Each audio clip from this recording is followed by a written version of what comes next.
드디어 느헤미야를 통해서 많은 사람들이 함께하여서 성벽에 거의 다 완성이 되었습니다. 수많은 사람들이 어려움 속에서도 성벽 재건에 참여하여 이제는 제일 중요한 문짝 다는 일만 남았습니다. 하지만 끝까지 긴장을 놓을 수 없는 일입니다. 상대방이 어떻게 또 공격을 해올지 모르기 때문입니다. 하나님의 일을 할 때에는 돕는 사람도 있고 또한 방해하는 사람들도 있습니다. 하나님의 일은 그 공동체를 세워나가는 일이고, 사단의 일은 그 공동체를 무너뜨리는 것입니다. 공동체를 세워나가는 데서는 많은 시간과 많은 사람들이 필요로 합니다. 하지만 공동체를 무너뜨리는 데는 단지 몇 사람만 있으면 가능합니다. 오늘 본문에도 계속해서 성벽 재건을 중단하기 위해서 산발락과 스마야와 도비아가 나타납니다. 이셋은 1장부터 해서 계속해서 이스라엘 성벽 재건을 해서 방해를 하였던 자들입니다. 이렇게 성벽 재건을 완성한 데서 시간이 얼마 남지 않았기 때문에 이들은 여러 가지 방법을 통해서 이 일을 방해를 합니다. 기습 공격을 하였지만은 그들의 뜻대로 되지 않았습니다. 이제는 교묘한 방법으로 이제 그들의 계략을 시행하고 있습니다. 그들은 4번이나 느헤미야를 오노 평지에서 만날 것을 제안하였습니다. 오노 평지는 예루살렘에서 북서쪽으로 32km 정도 떨어진 평지입니다. 즉 예루살렘과 사마리아의 중간쯤에 있는 평지입니다. 유다 총독인 느헤미야와 사마리아 총독인 산발랏이 그 중간에서 만나는 것입니다. 그렇지만 그 거리가 32km, 왕복하면 64km, 또한 함께 의논하고자 했으니까는 그래도 3일이나 걸리는 시간을 요구하는 그런 일정이었습니다. 느헤미야는 이제 문짝을 달면 모든 성벽 재건이 끝나는 이 상황에서 그는 이 3일의 시간을 내어주지 않았습니다.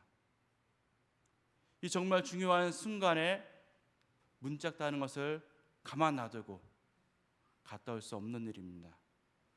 이것은 마치 한라산 정상에 다 와가는데 바로 앞에 고지를 두고서 컵라면을 안 가져왔다고 다시 되돌아가서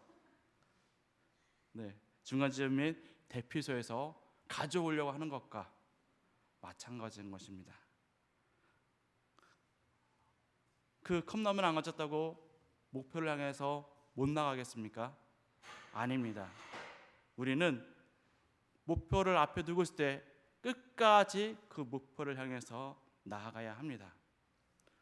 목표가 바로 코앞에 있는데 별로 중요하지 않은 것 때문에 시간을 낭비할 수는 없습니다. 그래서 느헤미야는 4번이나 그 일들을 거절했습니다. 그렇지만은 또 그것뿐만이 아니라 그곳에 가면은 자기의 목숨이 위태롭다는 것을 느헤미야는 알고 있었습니다. 그래서 느헤미야는 3절에 보시면은 큰 역사를 앞두고 있다고 하면서 그 청을 거절했습니다. 계속되는 대적의 위협 속에서도 공사를 했던 이 유대인들의 피로 또한 너무 많이 쌓였을 것입니다. 이제 문만 달면 되니까는 잠깐 시간을 내어서 갔다 와도 되겠지 할 수도 있을 것입니다. 그러나 느헤미야는 자신의 자리를 끝까지 지킵니다. 하나님께 받은 소명이 아직 완수되지 않았기 때문입니다. 느헤미야는 오로지 그 성벽 재건의 그 사명에 충실하기만 하였습니다. 하나님이 맡긴 사명에 대해서 우리는 끝까지 한눈을 팔지 않고 오직 그것에 집중을 해야 합니다. 그 모든 것은 하나님의 중심으로 돌아가야 합니다. 내가 내 삶의 주인이 되어서 이때쯤이면은 좀 쉬었다가도 되겠지, 이만큼 했으면 됐지 하고 내가 내 생각으로서 하나님의 일을 그만두거나 잠시 쉬는 것이 아니라 하나님 중심으로 내가 끝까지 그 일을 완성하기 위해서 내가 힘을 다해야 할 것입니다. 우리는 이 하나님께 맡기신 일에 대해서 조금 더 지체함이 없어야 합니다. 세상은 이야기합니다. 뭐 그렇게 최선을 다해서 일을 하냐고, 쉬엄쉬엄 하면 되지 라고 얘기를 합니다. 뭐 바쁘면은 주일에 예배를 빠질 수도 있지, 아니 주일 예배 갔으면은 수요예배 정도 뭐 빠질 수도 있지, 아이고 피곤한데 어떻게 새벽 예배 뭐 일주일에 한 번만 두 번만 드리면 되지 하고 우리에 대해서 계속 봉사를 해야 하는 부분과 예배를 하는 부분에 있어서 내려놓게 만듭니다. 타협을 하게 만듭니다. 시간이 있어야 봉사를 하지, 내가 경제적 여유가 있어야 하나님께 더 많은 헌금을 드릴지 하고 타협을 하도록 합니다. 그러나 우리는 절대 세상의 방법과 세상의 가치관으로서 타협을 해서는 안 됩니다. 그것은 바로 나를 해야 하는 것입니다. 느헤미야가 그 평지에 나가면은, 어느 평지에 나가면 죽을 것을 알았던 것처럼 내가 세상과 타협을 하고 내가 내려놓는 순간 나는 해함을 당할 것입니다. 산발랏은 5번째 편지를 보냅니다. 이번에는 편지에 봉인을 하지 않고 느헤미야에게 보냈습니다. 그 편지는 봉인이 되지 않았기 때문에 많은 사람들이 그 편지의 내용을 볼 수가 있었습니다. 산발랏은 의도적으로 편지에 봉인을 하지 않고 보내게 됩니다. 그 내용은 주변의 이방 나라와 온 땅에 퍼진 소문에 관한 것이었습니다. 그 소문은 너와 유다 사람들이 반란을 일으키려고 성벽을 재건한다는 내용이었습니다. 그 편지가 느헤미야에게 전달이 되면서 많은 사람들은 그 사실에 대해서, 그 소식에 대해서 듣게 되었습니다. 이 소문에 의하면은 너가 왕이 되려고 하는 것이다.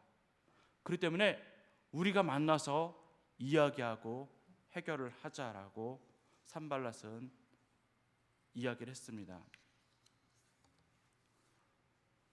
우리는 안 좋은 소문은 금방금방 퍼집니다. 죄악된 인간이기 때문에 우리는 서로에 대해서 험담을 하는 것에 대해서 많은 관심을 가지고 정보들을 좋아합니다. 그것이 사실이든 사실이 아니든지 간에 그 험담에 대한 소문은 금방 퍼져나갑니다. 오늘도 의도적으로 산발랏은 편지를 봉하지 않고 그 헛된 소문을 편지에 적어서 많은 사람들에게 읽히게끔 하였습니다. 7절에 그런즉 너는 이제 오라 함께 의논하자라고 산발렛이 말하고 있습니다. 벌써 이 소식은 아닥사스 왕에게 전해졌기 때문에 나와 만남을 거절해서는 안 된다는 것을 강조하고 있습니다. 여기서 의논하자라고 쓰인 단어는 베니바아차라는 뜻으로서 조언하다, 결정하다라는 뜻을 가지고 있는 단어입니다.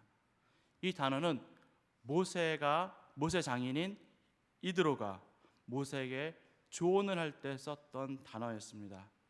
또한 르호보암 왕을 향해서 그 노인들이 충고할 때에 했던 그 단어입니다. 즉 지혜로운 조언을 사용할 때에 말할 때에 사용하는 단어입니다. 이 산발랏은 느헤미야에게 자기가 해결할 좋은 방법이 있으니까는 만나서 함께 이야기하자라고 합니다. 그러나 느헤미야는 딱 잘라서 말합니다. 8절에 내가 말한 바 이런 일은 없는 일이요 내 마음에서 지어낸 것이라 하면서 단호하게 그 제안을 뿌리칩니다. 세상에 우리를 공격하는 수단 중에서 많은 것이 있습니다. 그 중에 하나가 악의적인 소문을 내는 것입니다. 억울하게 만들어서 그 사람을 시험 들게 하고 그 사람을 떠나게 합니다. 전혀 그렇지 않은데 사람들이 의심의 눈초리로 나를 쳐다본다면 아마 그것처럼 억울하고 분한 일이 없을 것입니다. 하지만 오늘 느헤미야는 그럼에도 불구하고 두 가지 방법으로 대처하고 있습니다. 하나는 산발랏에게 대응을 하지 않는 것이었고 나머지 하나는 기도하는 것이었습니다. 우리 9절을 함께 다 같이 읽겠습니다. 시작. 이는 그들이 다 우리를 두렵게 하고자 하여 말하기를 그들의 손이 피곤하여 역사를 중지하고 이루지 못하리라 함이라. 이제 내 손을 힘있게 하옵소서 하였노라 라고 아멘 하고 하나님께 하나님 내 손을 힘있게 하여 주옵소서 내 끝까지 그 일을 감당할 수 있도록 하여 주옵소서라고 느헤미야는 하나님께 기도하고 있습니다. 느헤미야는 사람들에게 자신의 억울함을 이야기하지 않습니다. 그저 하나님 앞에서 나를 강하게 해달라고 기도할 뿐입니다. 악의적인 소문을 내는 당사자에게 복수하고 싶은 마음이 있지만은 그것을 그에게 복수하거나 이야기하지 않고 하나님께 그 모든 일들을 이야기합니다. 느헤미야가 대적의 공격을 물리칠 수 있던 것은 하나님께 받은 사명에 충실했기 때문입니다. 또한 그 억울함을 하나님께만 아뢰기 때문입니다. 우리 한번 나 자신을 생각해 보기를 원합니다. 나는 교회 공동체를 세워가는 사람인지 아니면은 그것을 방해하는 사람인지 한번 생각해 보시기 바랍니다. 하나님 우리에게 맡긴 사역할 때에 우리는 잠시라도 다른 곳을 바라봐서는 안 됩니다. 아무리 상대방이 힘이 있고 영향력이 있는 사람을 할지라도 또한 억울함을 당할지라도 우리는 끝까지 하나님 맡기신 그 사명을 감당할 수 있도록 우리는 힘을 쏟아야 합니다. 사단은 우리를 두렵게 하고 억울하게 하고 또한 죽음을 통해서 하나님과의 관계가 멀어지도록 두려워 떨게 만듭니다. 그 두려움을 통해서 하나님이 맡긴 사역들을 중단하게 만듭니다. 하지만 오늘 느헤미야는 끝까지 하나님께 기도함으로 그 사명을 감당합니다. 사람들은 어려움을 당하고 힘든 일을 당할 때마다 나를 도와줄 사람이 누구인가 먼저 생각해 봅니다. 하지만 오늘 느헤미야는 하나님께 그 모든 것을 아뢰고 그까지 감당할 수 있는 힘을 달라고 말합니다. 그래서 산발락과 도비아의 계획은 실패로 끝나고 말았습니다. 이후에 다시 산발락과 도비아는 또 다른 계획을 세웠습니다. 그것은 느헤미야가 철저히 하나님께 기도하고 하나님의 사람인 것을 알고 다른 방법으로 방해를 하기 시작했습니다. 그것은 바로 선지자 스마야를 통해서 그들은 방해를 하기 시작했습니다. 선지자 스마야가 집 밖에 나오지 않자 느헤미야는 그 스마야를 찾아가게 됩니다. 그는 느헤미야에게 우리가 성소로 들어가서 문을 잠그고 숨어 있어야겠습니다. 틀림없이 그들이 밤에 와서 당신을 죽일 것입니다. 라고 죽음에 대한 공포를 불어넣습니다. 하지만은 느헤미야는 하나님의 성전에 숨을 수 없다고 말합니다. 느헤미야는 이렇게 얘기합니다.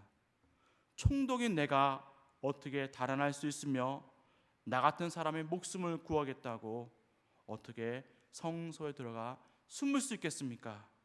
나는 그렇게 하지 않겠습니다. 라고 대답을 합니다. 이 스마야는 느헤미야가 신성 모독죄를 범하게 하려는 목적으로 성소에 숨으라고 하였던 것입니다.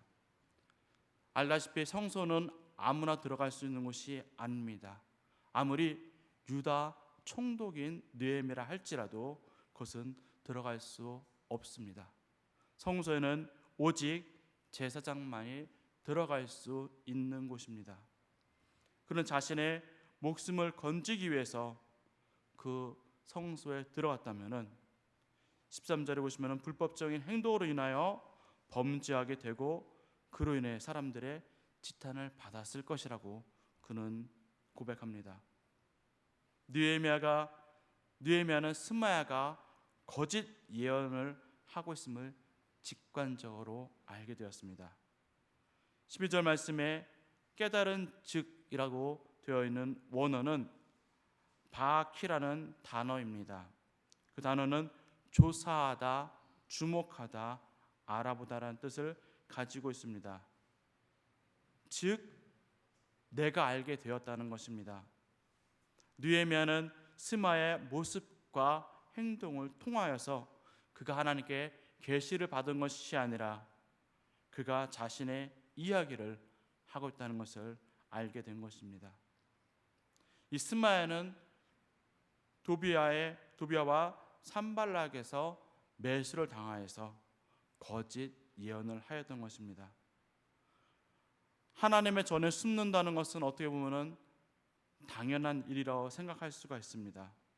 그러나 그것은 제사장만이 들어갈 수 있는 곳이기 때문에 당연한 것은 아닙니다. 느헤미야는 하나님의 말씀이 무엇인지 정확하게 알고 있었고 하나님의 뜻이 무엇인지 알고 있었습니다. 그는 영적으로 깨어 있었기 때문에 그 스마야의 이야기를 듣고 그것은 거짓 예언이라는 것을 알았습니다. 사람들은 하나님의 말씀이라 하면서 자신의 이야기를 할 때가 있습니다. 교회를 위하고 공동체를 위하고 하나님을 위하는 척 하지만은 자신의 이익을 위해서 자신의 것을 관철시키기 위해서 하나님의 것인 양 말할 때도 있습니다. 우리가 영적으로 깨어있지 못하면은 그 말에 하나님의 말씀인지 사람의 말인지 우리는 구별할 수가 없습니다. 우리는 항상 영적으로 깨어 있어서 정말 하나님의 말씀이 무엇인지 우리는 분별을 해야 합니다. 우리는 항상 깨어 있는 방법은 항상 기도하는 수밖에 없습니다. 하나님께 묻고 나아갈 때마다 하나님 우리에게 분별의 영을 허락하셔서 하나님의 뜻이 무엇인지 정말 공동체를 위하는 것이 무엇인지 알도록 해줄 것입니다. 느헤미야의 성벽 재건은 기도를 통해서 시작이 되었습니다. 1절 4절에 보시면은 성벽이 무너져 있는 소식을 듣고 하나님께 금식 기도함으로 라고 하면서 느헤미야는 성벽 재건하는 일을 기도로 시작을 하였습니다. 우리는 항상 깨어서 하나님께 기도하며 하나님께 맡긴 사역들을 감당해야 할 것입니다. 산발락과 도비야처럼 나를 무너뜨리려고 우리 공동체를 무너뜨리려고 하는 사람이 있을지라도 우리는 끝까지 기도함으로 하나님께 아뢰므로 그 사역을 감당해야 할 것입니다. 우리가 완수하는 방법은 오직 기도하는 방법밖에 없습니다. 느헤미야는 유다의 총독입니다. 그는 권력이 있고 힘이 있고 하였음에도 불구하고 그는 자신이 원수 같고 그 일을 해명하려 하지 않았습니다. 오직 하나님께 그의 억울함을 말하고 하나님께 힘을 달라고 말하고 하나님께 그들을 고발을 할 뿐입니다. 우리가 할 수 있는 것은 하나님께 아뢰는 것뿐입니다. 사람들은 내가 원수를 갚으려고 합니다. 요즘 많은 드라마들 보면은 원수가 원수를 갚고 또 원수를 갚고 하는 반복적인 일들이 참 드라마의 소재로 많이 쓰이고 있습니다. 하지만은 그 원수는 하나님께 아뢰고 하나님께서 갚아주시기를 우리는 바라야 될 것입니다. 내가 원수를 갚아버리면은 그 사람이 또 나에게 해코지를 할 것입니다. 그러나 하나님께서 그 원수를 갚아주시면은 그는 하나님에 대해서 아무것도 할 수 없는 존재이기 때문입니다. 우리는 어렵고 힘들고 어떠한 일을 만나든지 간에 하나님께서 맡긴 사역들을 끝까지 감당할 수 있도록 또한 기도로 그들을 준비해 나갈 수밖에 없음을 오늘 말씀을 통해서 또한 보게 됩니다. 우리 교회가 계속 교회 통합과 이전을 놓고 기도하고 있습니다. 하나님께서 그 일을 어떻게 이루고 가실지 그것은 우리의 힘대로 뜻대로 되는 것이 아니라 하나님께서 우리에게 보여주신 비전이기 때문에 우리가 그 일을 감당할 수 있도록 어떠한 어려움이 힘들고 와도 불구하고 우리가 하나님께서 주신 그 비전을 붙들고 끝까지 기도함으로 나아가길 원합니다.